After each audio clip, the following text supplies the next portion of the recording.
আপনারা তো আমার ভিলেজ ব্লগ অনেক কিছু দেখছেন। তো আজকে আমরা হচ্ছে গ্রামের যে ভাইরা আছি সবাই মিলে এই যে নদী হচ্ছে ছিটা হবে, যার কারণে হচ্ছে পার বান্ধা হচ্ছে। আর আপনারা যতক্ষণ পর্যন্ত আমাদের এই ভিডিওটা দেখবেন গ্রামের স্মৃতিগুলো মনে পড়বে, এবং আপনারা যারা শৈশবে এভাবে মাছ ধরতেন বা আপনাদের জীবনে এরকম কিছু কাহিনী আছে কিনা অবশ্যই আমাদের এই ভিডিওর মাধ্যমে আজকে আপনারা জানতে পারবেন। তো অবশ্যই ভিডিওর সঙ্গে থাকুন। দিনটি ছিল বৃহস্পতিবার। আমরা সবাই মিলে নদী সেচার পরিকল্পনা করলাম। এই পরিকল্পনা করার পর ঠিক মাগরিবের একটু আগে আমরা সবাই মিলে নদী বাঁধার জন্য যাই। এর মাঝে আমরা সবাই অনেকেই রোজা ছিলাম, তারা ইফতার করে এসে নদীতে শ্যালো স্টার্ট দিলাম। স্টার্ট দেওয়ার পর এখন দেখাচ্ছি গভীর রাতের দৃশ্য। সবাই মিলে মুড়ি খাচ্ছি কারণ ক্ষুধা লাগছে, রাত জাগলে তো ক্ষুধা লাগে। এখন হচ্ছে সকাল 6:41 বাজে। তো আমি শিওরি করার জন্য বাড়িতে আসছিলাম রাত 3টা 3:30টার দিকে। এখন যাচ্ছি নদীতে, যাই দেখতে পারবো ওদের কি অবস্থা। তো আপনারা সঙ্গে থাকবেন। মাছ ধরার কিন্তু একটা এক্সট্রা মজা বন্ধুরা। মাছ ধরতে হলে অবশ্যই রাত জাগতে হয়, সঙ্গে আবার আড্ডা দিতে হয়, অনেক কাজও করতে হয়। তো দেখুন এখানে আমরা সারা রাত ঘুমিয়েছিলাম। শিওরের সময় অনেকে বাসায় চলে গেছে, অনেকেই নদীতে নামছে পানি ক্লিয়ার করে দেওয়ার জন্য। এখনো অনেক পানি আছে। এ পাশে একটা ভাই চায়না জাল ফেলে রাখছিল নদীতে, আমরা আস্তে শুনে চলে আসছি তার জাল তুলতে।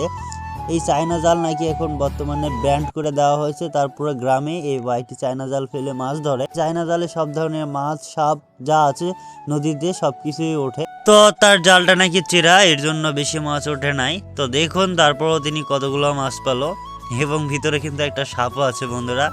এই যে দেখুন এখানে হচ্ছে কানস টাকি এগুলাই আছে।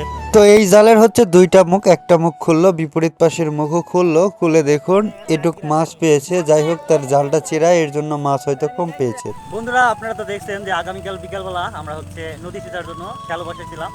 এখন হচ্ছে পরের দিন এটা। তো এখন হচ্ছে দুপুর 12টা বাজে। সবাই আমরা বসে আছি, নদীর পানি নদীতেই আছে, এখন আমরা সেচতে পারি না, ঠিক আছে। তো দেখুন আমরা গভীর আগ্রহ নিয়ে সবাই বসে আছি নদীর পাড়ে। নদীর পানি শুকাবে তারপর মাছ ধরবো, ঠিক আছে। এই আনন্দটা সবাই উপভোগ করতে পারবে না, যারা গ্রামে বাস করে, যারা এভাবে নদীতে মাছ ধরছে তারা একমাত্র বলতে পারবে। তো এই পাশে দেখুন আমাদের কাউসার হচ্ছে কাঁকড়া নিয়ে খেলা করতেছে। তারপরে বাড়িতে আসলাম শুক্রবার জম্মার দিন। আজকে হচ্ছে রমজান মাসের দ্বিতীয় জম্মা। নামাজ পড়ে এরপরে আবার অটোতে করে সবাই মিলে নদীতে যাচ্ছে। যাই দেখি আমাদের নাচের চাচা এখানে ছোট ছোট মাছ আসতেছে, এগুলো ধরে নিচ্ছে, না হলে নষ্ট হয়ে যাবে। আর এই মাছগুলো কিন্তু অনেক মজা, বিশেষ করে নদীর মাছ। তো এসে দেখি এক পাশে মাছ অলরেডি ধরা কমপ্লিট। তো আমি আর জিহাদ মিলে শ্যালোটা অনেকটুকু আগিয়ে নিয়ে আসলাম, আবার স্টার্ট করে দেখি মাছ ধরা যায় কিনা।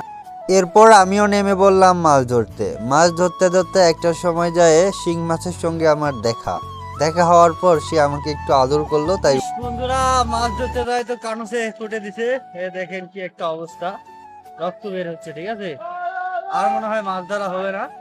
তো আপনাদের অন্যদের মাছ ধরা দেখাবো, ঠিক আছে। এখানে প্রচুর শিং মাছ, প্রচুর পরিমাণে শিং মাছ, যার কারণে হাত ঘিরানো মুশকিল। যেই কথা সেই কাজ, আমি ওঠার একটু পরে আমাদের আব্দুল রহমান বাবুকেও শিং মাছ কাটা ফুটিয়ে দিয়েছে, এবং তার ব্যথার কারণে সে উঠতে পারতেছে না, কান্নায় ভেঙে পড়ে গেছে। আমাদের টিমের কিন্তু ম্যাক্সিমাম অনেককেই শিং মাছ কাটা ফুটিয়ে দিয়েছে, কারণ এই মাছ ধরতে গেলে যদি ধরার সিস্টেম না জানা থাকে তাহলে কিন্তু ফুটে দিবেই। আর এই শিং মাছে কাটা ফুটালে গায়ে জ্বর পর্যন্ত আসে। তো যাই হোক, এইদিকে দেখো আমাদের টিমে আরো একজন গজার মাছ পেয়েছে। তো গজার মাছ বলতে আমরা শোল মাছকে বুঝি। এই যে দেখুন দুইটা শোল মাছ অলরেডি ধরা হয়ে গেছে, সাইজও সুন্দর।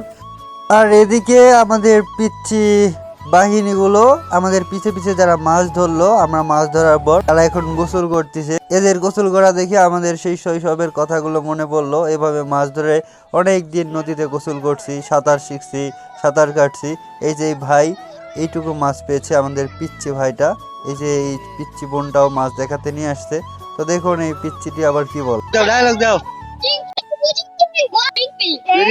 তো এরা কি পরিমাণে দুষ্টু দেখছেন এদের কথাবার্তার সিস্টেম। যাই হোক এরা সবাই মিলে লাফালাফি করতেছে, এভাবে লাফালাফি করে সারাদিন পার করবে, তারপর বাড়ি।